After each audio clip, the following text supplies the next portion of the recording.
శాంతి భద్రతలను కాపాడాల్సిన police station సెటిల్మెంట్లకు అడ్డాగా మారింది. కాసుల కోసం కక్కుర్తిపడి బాధితులకు అండగా నిలవాల్సిన ఖాకీలు నిందితులకు కొమ్ము కాస్తున్నారు. వరంగల్ సుబేదారి పిఎస్ పరిధిలో జరిగిన ఘటనే ఇందుకు నిదర్శనం.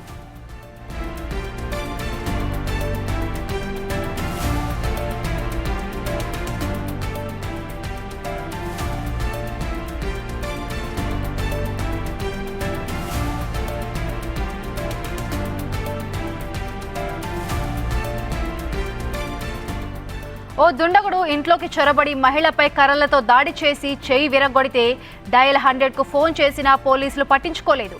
జూన్ 18న కంప్లైంట్ ఇచ్చి రోజులు గడుస్తున్నా ఎఫ్ఐఆర్ నమోదు చేయలేదు. పైగా నిందితుడిని వెనకేసుకొస్తూ బాధితులనే బెదిరిస్తున్నారు.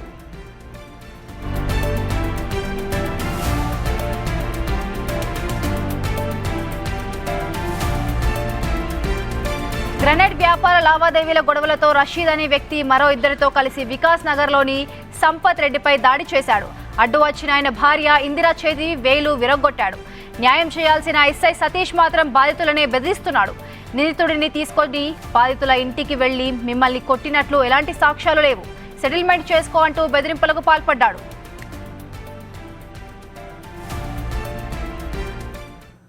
సార్ నమస్కారం సార్. నేను సతీష్ చేస్తే మాట్లాడుతానండి. సార్ సార్ నమస్కారం సార్. అయితే ఇప్పుడు ఈ ర్యాలీలో బందోబస్తులో సార్ కలిసి ఏసీపీ సారు సార్ మరి నిన్న పోయినా సార్ ఎంక్వైరీ అంటే 2 పార్టీలు నా దగ్గర పంపించు, ఇవాళ కేసా కాంప్రమైజా ఏదో ఒకటి ఫైనల్ చేసేద్దాం అన్నాడు. సార్ సార్ ఒక్కసారి పోండి అబ్బా 5 గంటకి. ఏమో సార్ మేము పోయి తిరిగి నా మాటేనండి. మీరు ఆడికి పోయి ఎంక్వైరీ చేసిన ప్రకారంగా సార్ మాకు జరుగుతుంది ఏం లేదు సార్. కేసు కాదు ఏం కాదు, అనవసరం లేదు సార్. తిరిగి 100% కేసు అవుతుంది. మీరు ఒక్కసారి సార్ మీరు ఆల్రెడీ మీ దగ్గర ఏ ప్రూఫ్ లేదు, మీరు మీ ఇంట్లోకి వచ్చి సంపత్ రెడ్డి గారు ఆగండి కొట్టినండి సార్. కొట్టలేదు అన్నారు కానీ మీ ఇంట్లోకి వచ్చిల్లని చెప్పింది కదా సార్. మా ఇంట్లోకి వచ్చి తెలుసు, వాళ్ళు కొట్టిన తెలుసు, తెలుసు, అన్ని తెలుసు సార్. తెలుసు కానీ వాళ్ళు మీరే కట్టండి నాకు. ఇంకా సార్ చిన్న రిక్వెస్ట్ సార్, మమ్మల్ని ఆయన ఇంటికి వచ్చి ఇప్పుడు మీతో వచ్చి కూడా నన్ను అందరి ముందర 10-15 మంది ఉన్నారు, మీరున్నారు, అందరి ముందర కూడా నన్ను చంపుతానంటే నాకు ఎక్కడ నా రక్షణ ఉన్నా సార్?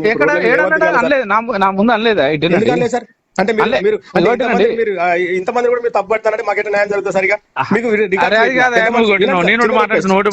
సంపత్ రెడ్డి గారికి కొట్టినండి సార్. ఆయన ఫోన్ లో నీతో అన్నది మాట అది రికార్డింగ్ ఉన్నది కదా, దాని మీద ఆ ఇంట్లో పోయిన మీద ఈ 2 పాయింట్ల మీద కేసు అవుతుంది. ఇవాళ ఈ సాయంత్రం మీరు ఏసీపీ సార్ కలిసి రండి. మీకు నచ్చకపోతే ఇదేనండి ఒకటి చెప్తేనండి, నా పై ఆఫీసర్ అండి, మీరు ఒక్కసారి పోయి రండి. మీకు నచ్చలేదు అంటే నేను కేసు చేసేస్తా. సార్ ఇప్పుడు ఇక్కడ బాధ్యత వహించాల్సింది సిఐ గారు సారు. సార్ దగ్గరికి పోతే సార్ కూడా నాకు టైం 2-3 సార్లు పోయినా కూడా సార్ బిజీగా ఉంటాను. ఆయన అంటే నేను తప్పడతలేను, బాగా బిజీగా ఉంటాను సారు. ఆయన ఏసీపీ సార్ ఏమంటారంటే నువ్వు సిఐ గారు ఏమన్నారని ఆయన అడిగితే నేను ఏం సమాధానం చెప్పాను సార్? నేను ఇప్పుడు చెప్పినండి, నిన్న పోయిన సార్ నిన్న పోయిన గిట్లా అయిందని చెప్పిన సిఐ గారికి కాదు సార్ ఫస్ట్ చెప్పాల్సింది. సిఐ గారికి కూడా గోటినండి, సిఐ గారికి కూడా చెప్పిన సార్. చెప్తే సార్ ఏమన్నా అంటే బేసిక్ మెరిట్స్ సార్ చిన్న రిక్వెస్ట్ సార్. ఇప్పుడు మేము రోడ్డు మీద ఎంతో అంత తిరుగుతాను, మాకు పెద్ద పెద్ద చుట్టాలు ఉన్నారు, పెద్ద పెద్దోళ్ళే ఉన్నారు, మేము కూడా సార్ ఎంతో అంత చేసుకుని బతికేటోళ్ళమే. మాకే ఈ మాత్రం రక్షణ లేకపోతే రోడ్డు మీద ఎక్కడ కనపడితే అక్కడ చంపుతా అని బెదిరిస్తా అంటే మేము ఎట్లా రోడ్డు మీద ఎట్లా బతకాలి? మాధురెడ్డి సంపత్ రెడ్డి అన్న మాటేనండి. మీరు 5 గంటలకు పోయిరండి, 6 గంటలకు మీకు నచ్చలేదు అంటే రోడ్డు మీద చంపితే నేను ఏం చేయాలి సార్? ఎక్కడ ఎవరు చెప్పాను చెప్పండి సార్. మీరు మీ ముందంటే చంపుతా అంటే కూడా మీరు చంపలేదు అనలేదు అని అంటారు మీరు.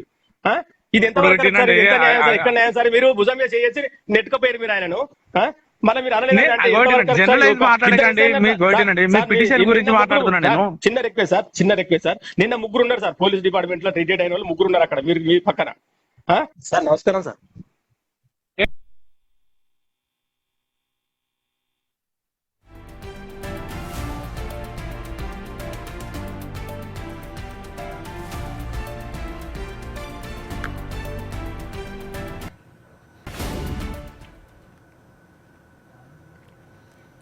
సీసీటీవీ ఫుటేజ్ ఉన్న పోలీసులు సహకరించకపోవడంతో తమకు ప్రాణహాని ఉందని బాధితులు ఆందోళన వ్యక్తం చేస్తున్నారు.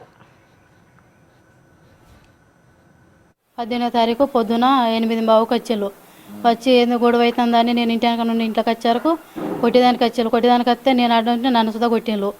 మిమ్మల్ని చంపుతాం అది చేస్తాం ఇది చేస్తామని అనుకుంటా మేము ఎవరు రాగానే బయటికి పోయిళ్ళు రషీదును చైతన్య రెడ్డి ఇంకొక ఆయనే ముగ్గురు నువ్వు జరగమ్మా వాడిని చంపుతా నువ్వు జరగమ్మా నువ్వు అడ్డుంటా నువ్వు జరగమ్మా చంపే పోతాం మిమ్మల్ని అని అనిపోయిళ్ళు కాల పెడతాం చేస్తాం ఎట్లా పడతా ఎట్లా అనుకుంటా పోయిళ్ళు రోజు మేము పోతాను పోలీస్ స్టేషన్ కాడ ఉంటాను సార్ ఎస్ఐ గారిని కలుస్తాను మళ్ళీ ఆడ కూర్చుంటాను పొద్దున్న దాకా మమ్మల్ని పిలుస్తాడు తప్ప వాళ్ళు ఒక్కనాడు కూడా రాలేదు సార్. నిన్న 27వ తారీఖు నిన్న సాయంత్రం 7 గంటలకు వచ్చింది సార్ ఎస్ఐ గారు వచ్చింది సార్. ఎస్ఐ గారు వచ్చేటప్పుడు మళ్ళీ రసీదుని తీసుకొని వచ్చింది సార్.